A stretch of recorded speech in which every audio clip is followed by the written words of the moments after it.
All right, we're back again with my son's third gen, the problem child. All right, he's not the problem child, but he seems to pick a perfect vehicle to test our patience, our time, and his wallet particularly.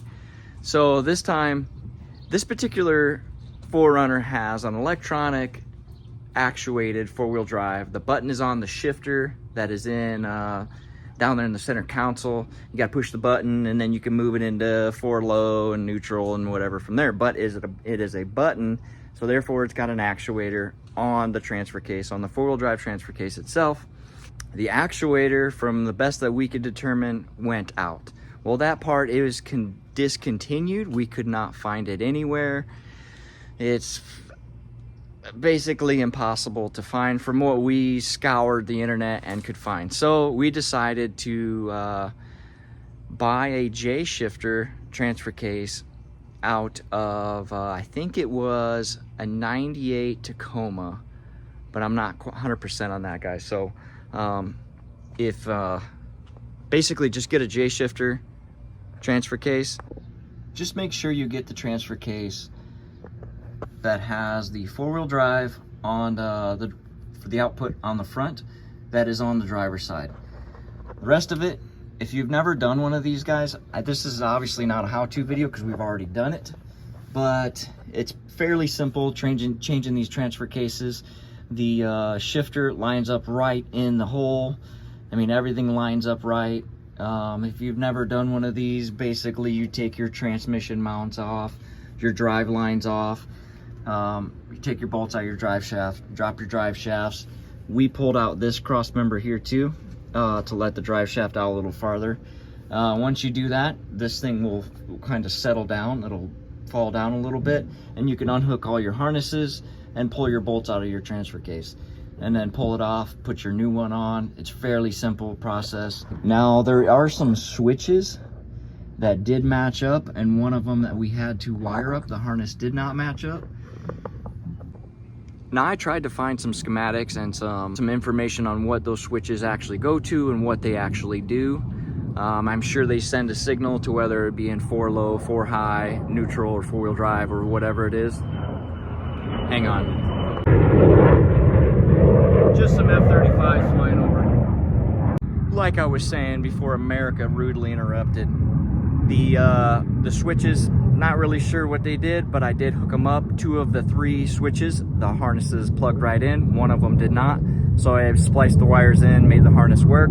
Said I'm not really sure what those went to, but even after putting all that in, engaging it into four-wheel drive, it would not lock in the front diff. So there's an actuator on your front differential as well that locks in that axle. That was our next challenge. He does not have a shift knob yet, but this is where the shifter will come through. This is, I mean, like I said, everything lines up right. At this point, we had already bolted it up, bolted it in, hooked up those plugs. Everything seemed good. You could tell that the transfer case was working and operational. Just the front actuator was not engaging. So that was our next challenge. After doing a little more research, I'm not sure what controls that front actuator, like what tells it to engage and to disengage. But if you come around here up front, so if you look right here, you have 2 relays basically that control that actuator. It just, one pushes vacuum one way and then it'll stop, and then the other one, when it has power, it pulls vacuum the other way. The first thing we did is make sure these things were getting vacuum, so we make sure all these lines, because you have one feed line that goes into these and then it splits off right here, you can see, and then each one of these gets vacuum, and then these are your vacuum output lines to that front actuator. So again, we made sure all these lines were good, made sure we had vacuum to here, which we did. So when we would engage the four-wheel drive, this one right here was the only one, whether it would be engaged or not engaged, this is the only one that was getting signal to pull vacuum. So that was the only line that was getting vacuum. So what I did is I took that line and spliced it and put it on a switch in a dash ran the wires through here. I don't know if you can see, but they go through here and then they go through the firewall. Put a little switch on the dash. Now, is there probably some professional way to do this? Well, yeah. Am I a professional that does things that way? No. If you've learned anything about this channel, there's nothing really professional about it, other than to be a professional backyard jury rigger. So that's what we're doing. So when you flip that switch in there, so now it's taking power from the one that always gets power. Once you engage your J shifter into 4-wheel drive, you flip the switch, now it throws power into this one, so it pulls vacuum the other way and makes that actuator engage. It's pretty sweet. Here, we'll do it real quick. So we're gonna start her up.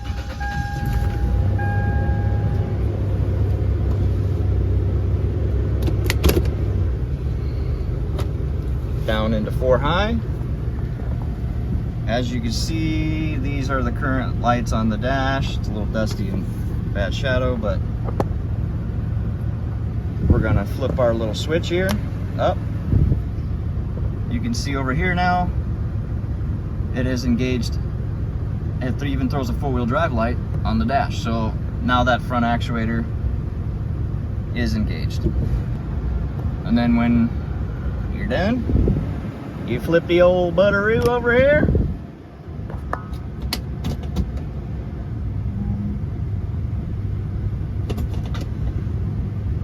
There it goes.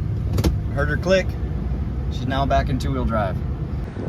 So that's what we did to make this work, guys. If you guys were, I couldn't find any information on this. This is why I'm making a video on this, because we could not find any information or a video of how to make this work.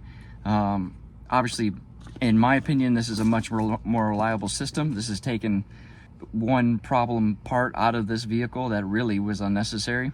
They discontinued them. They don't make them. The ones we did find were like in Saudi Arabia for like $450 or something. Yeah, we picked up the transfer case for 300 bucks, threw it in. You know, I spent what'd you spend on the switch? 15 bucks maybe total with wire and a switch, maybe 20. So we got the whole thing working, and it really didn't take that much time. Like I said, switching the transfer case out was fairly simple. Running the switch is fairly simple. So if you guys are thinking about doing this, you know, do your research. Maybe there's a better way of handling it, you know, and if there is, hey, let me know. But either way, this works and it's reliable, and that's what worked for us. So if you guys got any questions, or you guys want a little more details on it, or you have anything that you want to say about what I may have did wrong, let me know. Till next time, guys, go make it happen. Do your thing. Have fun. We'll see ya.